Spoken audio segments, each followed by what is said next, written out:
आता पहा कोणाचं उष्ट खावं आणि कोणाचं उष्ट खाऊ नये. क्रमांक 1, आपल्या नंदेचं उष्ट कधी खाऊ नये. ओ मावशे झोपली काय? ननदचं आपलं अजिबात उष्ट खाऊ नये. मी सांगितलं का कसं कान देऊन ऐकतात ते लागले का नाही. आपल्या मोठ्या मुलाचं सुद्धा आईनं उष्ट खाऊ नाही. मोठ्याचं म्हटलं तर शास्त्रकार सांगतात. ही जर कथा तुम्हाला ऐकायची असेल तर भविष्य पुराण पेज क्रमांक 156 वर वाचून घ्या. त्याच्या आधी स्त्रियांची लक्षणं झाली आहेत. स्त्रियांची लक्षणं, आई कशी असावी. आई कशी असली तरी आपल्यासाठी चांगलीच आहे. आई ही आईच आहे. शास्त्रकार सांगतात स्त्रियांची लक्षणं. स्त्रियाचं लक्षण प्रथमतः चांगली स्त्री कशी आहे कसं ओळखा. जिचे कुरडे कुरडे केस आहेत ती म्हणजे भाग्यवान स्त्री आहे. झोपल्या की काय तुम्ही सारखे ऐकून राहा. जिचे कुरडे केस आहेत ती भाग्यवान स्त्री आहे. ऐकून राहिलं. जिचे कुरडे केस आहेत ती भाग्यवान स्त्री आहे. मी नारदाच्या आईचं चरित्र सांगून राहिलो, लक्षात घ्या. जी भिल्ली नाही, दिवस रात्र काम करणे आणि झोपडीत येऊन झोपणे, बस एवढा तिचा शब्द आहे, बाकी काही. आणि कुरड्या केसासोबत दुसरी प्रकारचं सांगितले. दुसरा प्रकार सांगितला भाग्यवान. तिचं 6 बोटांचं कपाळ आहे. तिथं नको मोजू, घरी जाऊन मोजो. तिचं 6 बोटाचं कपाळ आहे. तिसरं, तिचे कान लांब आहे. बोलू नको तसेच लांब आहे.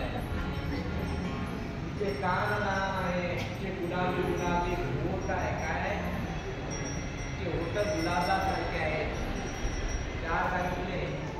5वं, तिचे हात या टोंगड्याच्या खाली येतात थोडेसे, ती भाग्यवान आहे.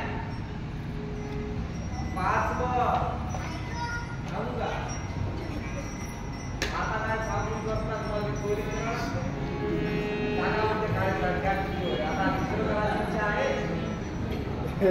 आता काय, आता झालं एकदा झालं ऑनलाईन शो खतम. आता पुन्हा पुन्हा नाही. जे आहे त्याचे समाधान माना. मी ही शास्त्रातली गोष्ट सांगून राहिलो. नाही खाते बाई बरोबर की नाही. नंतर सांगतात महाराज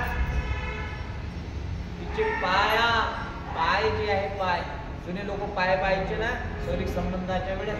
का पाहायचे? का विचारलं नाही का लग्नानंतर कोण पाय पाहिला होता? सपाट पावली आहे की खोल पावली आहे म्हणून पायचे लोक जुने. सपाट पावला आहे का खोल पाय आहे तिचे, हे पाहावं. खोल पाय असले तर चांगली भाग्यवान आहे. सपाट पावली असते समजा ते सपाटच करते. आमच्या गावात एक सपाट पावली आहे. तिनं आपला नवरा खतम करून टाकला. आता वाईट लक्षण आहे एका स्त्रियांनी तालावर किळ असला तर. हो, हे माहित होतं का तुम्हाला? तर बोला ना, मुख्य आहे की काय? नलिनी नाही माहित होतं का हे? आता लोक कमी आहे म्हणून मी अशी कथा करून राहिलो बरं. आणि भाग्यवान पुरुषाची लक्षणं आहे का? भाग्यवान पुरुषाची लक्षणे काळे साहेब सांगू का? पुष्कर सांगू का रे वाडा? भाग्यवान पुरुष कसा ओळखावा? ज्याचं 6 बोटाचं कपाळ आहे पण उंच कपाळ आहे तो भाग्यवान आहे. आणि ज्याच्या छातीवर केस आहेत तो भाग्यवान आहे. एक उलट यात आलं म्हणून सांगतो. छातीवर तर केस आहेच आहे पण पाठीवर केस आहेत तो भाग्यवान नाही. ज्याला मिशी फक्त एवढीच आहे, घेरदार मिशी ज्याला आहे नाही तो भाग्यवान नाही. पण ज्याला खोल अशी मिशी आहे, अडव साहेब काही बोलू नका तुम्ही आता, तो भाग्यवान आहे. आणि ज्याला मिशीच नाही तो त्याच्यापेक्षा भाग्यवान आहेत. पण त्याला त्या व्यक्तीला फक्त इथे मिशी आहे आणि इथे विषय आहे, समजून जा, धोके नाही आहे म्हणून सावधान त्याच्यापासून. 5वं प्रकरण, आकुडमानाचा व्यक्ती, आकुडमान असलेला सावधान. बगडा पुरला पण आकुडमाना माणूस कधी धोका देईल काही सांगता येणार. ही लक्षणं आहे भविष्य पुराणामध्ये. अजून सांगू, भागवत कधी सांगू, काय काय सांगू, अशी लक्षणं आहेत. पुरुषाच्या कानावर केस असले तर अतिउत्तम. केस असतात ना कोणाच्या कानावर, अतिउत्तम व्यक्ती आहे. रोडे महाराजांच्या कानावर मला दिसले, भाग्यवानांचं लक्षण आहे, गुणा माणूस आहे, काहीतरी कर्म चांगलं करण्याकरिता आलेलं आहे. हा भाव लक्षात ठेवा. बघा, ज्याचे पाय, लक्षात घ्या काय म्हणतो, पायाचे 5 बोट असतात की नाही, बरं हाताचे बोट समजतात की नाही तुम्हाला, याला काय म्हणतात,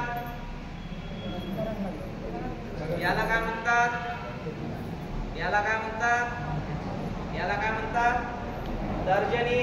याला काय म्हणतात, प्रत्येक बोटाचा अर्थ वेगळा वेगळा आहे. आपल्याला एकाच बोटाचा अर्थ माहित होता, वर्गामध्ये बसलं काही लागलं आपल्याला की आपण लगेच हात वर करायचो, सर म्हणायचो की नाही, गुरुजी. पण याचा अर्थ आहे, तुमच्या हातामध्ये सौम्य तीर्थ आहे, तुमच्या हातामध्ये प्राजपत्य तीर्थ आहे, तुमच्या हातामध्ये ब्राह्म्य तीर्थ आहे, तुमच्या हातामध्ये पितृ तीर्थ आहे, तुमच्या हातामध्ये देव तीर्थ आहे. 5 तीर्थ तुमच्या हातामध्ये आहे. म्हणून तर आपण हाताने अर्घ आपण सूर्यदेवाला देतो ना, हाताने देतो ना की गळून देतो आपण. 5 अर्घ आपण हातानेच देतो, नंतर गळूचा उपयोग लागला. लक्षात आहे का तुमच्या? म्हणतो ना देवाला, काय म्हणतो, आदिदेव नमस्तुभ्यं प्रसीद मम भास्करा.